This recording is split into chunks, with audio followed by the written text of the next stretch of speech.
Many of the Appalachian superstitions I'm going to cover today were born right here in the mountains of eastern Kentucky. So I thought I would bring you out here right where these stories originated. Now, I'm not deep in the mountains. You can probably hear dogs barking. There's a roadway not that far away. You can probably hear the cars. They're not as close as they seem, but that's one of the many mysteries of Appalachia. When you're down in the hollers and valleys of Appalachia, sound travels in a different way.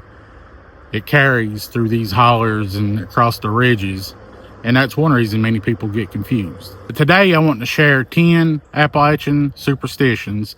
Many I've heard throughout my life, and some are not quite well known. And at the end, I'm going to share a couple that I've only heard once or twice, and I want to see if you guys have heard them as well. Now, Appalachian superstition number 1, and you guys have heard me talk about this: don't whistle in the forest, especially at night. The old timers believe that deep within these mountains and the valleys and the hollers, there are things that we would call mimics now. Back in the olden days, they didn't really have a name for it. But when you whistle or acknowledge these things are out there, it's like putting on a neon light. These things will swarm you, attack you, or follow you home. Appalachian superstition number 2.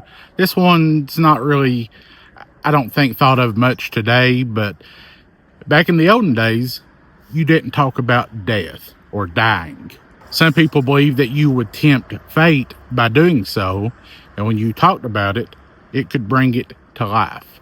So back in the olden days, they didn't really talk a lot about death or dying. These next 2 superstitions kind of follow suit with that, and you guys probably, a lot of you might be able to relate with this one. But number 3 is, if you dream about your teeth falling out, and I have done this throughout my life on occasions, I never thought much of it, but they thought that was a warning or a foreshadow of an upcoming death. I'm not saying I believe these superstitions or they carry any weight, especially today, but decades ago, people really believed this stuff to be true. At least some people, not everyone. Cover all the mirrors in your home after someone passed away.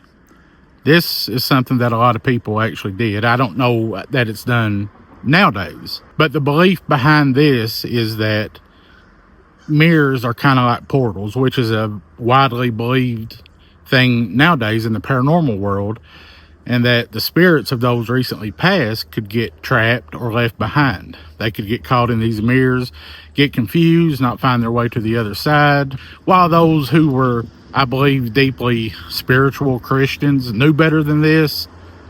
Folks just didn't like to tempt fate. So they would take an old piece of clothing or a bed sheet or a quilt or something and drape it over the mirrors. That way, the recently departed could find their way out of the house and into the promised land. Now, this is one that I hadn't really heard a lot about. In some areas, you hear this a lot, but that is, you don't take rocks out of the mountains. Like, you don't go up into the mountains like I am right now and you find a pretty rock that's unique. Many people believe that when you took one of these rocks, you could also take other things home with you as well. Even though this inanimate object was just a stone, it carried weight, especially depending on the type of rock it was. Many people believe the spirits who had been in roaming these mountains and hollers for decades or centuries or eons, when you took that rock home, a part of them was attached to it. And when you took it inside, you might bring that thing with you. Now, I don't know if you guys have ever witnessed this. I've seen it countless times throughout my life here in the mountains, because you probably can hear birds singing and chirping right now, even though it's a couple days after Christmas. Most birds go south. There's still some here. But have you ever seen a bird hit your window repeatedly? I have seen this. They will do it sometimes for days, oftentimes until they die. Now, I was always told that they see their reflection and think it's another bird. I have actually seen birds, cardinals even, take berries, and you can see them try to feed this bird, which is their reflection. And they will hit the window so hard, they will actually die. I have seen this multiple times. But old folks, back in the old days, believe this, again, was foreshadowing something terrible. someone's going to pass away. But I'll be honest with you, I had never really heard that superstition.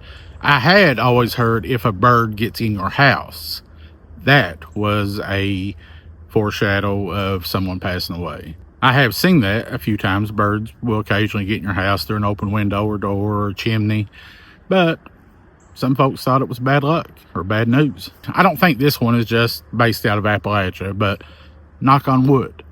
When you say something that you hope doesn't come true, you knock on wood. Or like if I'm at work, I have said thing, it's been a quiet day, hopefully nothing happens, knock on wood. I don't know how or why this was started or the science or the ideology behind it. I don't know. But I'll be honest with you, I still do that. Not because I believe it works or it's true, more or less out of habit. I knock on wood sometimes. And I know that isn't just Appalachia. That's probably pretty much around the world. Now, this one you guys have probably heard me talk about too. And this kind of falls in line with the you don't whistle in the woods, especially after dark. But that is, you don't answer if something calls your name. I'm not talking about if you're with friends or family and someone says your name, obviously you answer. I'm talking about if you're out alone like I am right now and I heard something say Brandon, you don't answer. Unless you have reason to believe there could be someone close by. But this is believed to be another one of those mimics, one of these entities who try to get your attention. They try to lure you deeper into the forest, out into the wilderness. Because if you don't know where you're going or what you're doing, this is easy to get lost in. This place is no joke. What makes this even more potentially dangerous, these voices often sound like familiar voices, like a loved one, a sibling, a husband, wife, mother, father. So you never know. This is one that I've never really heard much until I started doing a little research. But you never turn your bread upside down. Now, you probably go in my house right now, you'll find a loaf of bread that's probably turned upside down on its end, knocked over in the floor. But back in the old days, food was much more scarce.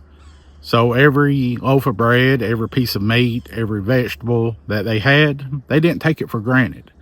And they thought by turning a loaf of bread upside down, it was kind of showing disrespect. Like you didn't appreciate or value your food, even though sometimes it was scarce. And number 10, you don't sweep your house after dark. I do this, my wife and I, regularly, because if you work, sometimes you only have time to do chores at night or in the evening. But many years ago, folks believed when you would sweep your house after dark, after the sun went down, you would be sweeping away your good luck, sweeping out your protection and all things good in your life. And here's a couple bonus ones that I've never heard anywhere else. I've not seen anything online about it, but I had heard these in my life. You don't cut your fingernails or toenails on Sunday. I don't know why. My mom and her family always said that. And I would ask why, and they couldn't tell me. I always found that to be interesting. Not that I believe it, but it's just one of those old Appalachian things that nobody really has an answer for. The other bonus one is if you step over someone, if someone's laying in the floor or on the ground and you step over them to get something or to leave, it's bad luck. I think it kind of is the same thing like stepping over a grave or stepping on a grave. So if you do step over someone, when I was little, I had my elders say, step back across them. That's the way to counter this bad juju that you just opened up.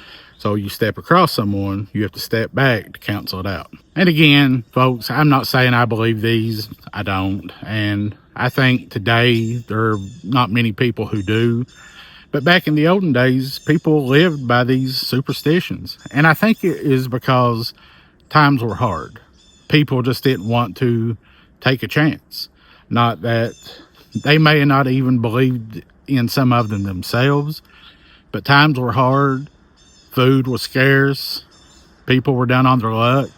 And so they didn't take chances. They didn't tempt fate. Let me know in the comments if you've heard any of these Appalachian superstitions where you live, or if it be Appalachia or somewhere else, or tell me some that you have heard that I haven't mentioned. There's a lot more, and I'll cover those in future videos, but let me know in the comments the ones you have heard of or ones that I haven't mentioned. Please do me a favor and smash that like button, turn on all notifications, and subscribe. That's the best way you can support me and this channel. And that way you'll also know every time I post a video just like this. You can also follow me over on TikTok, Instagram, and YouTube as The Supernatural Sleuth. Or if you have any kind of story, picture, or video, or superstition you would like to share, you can send me an email at thesupernaturalsleuth@gmail.com. I thank you guys so much. I pray you have a blessed day. I'll see you soon.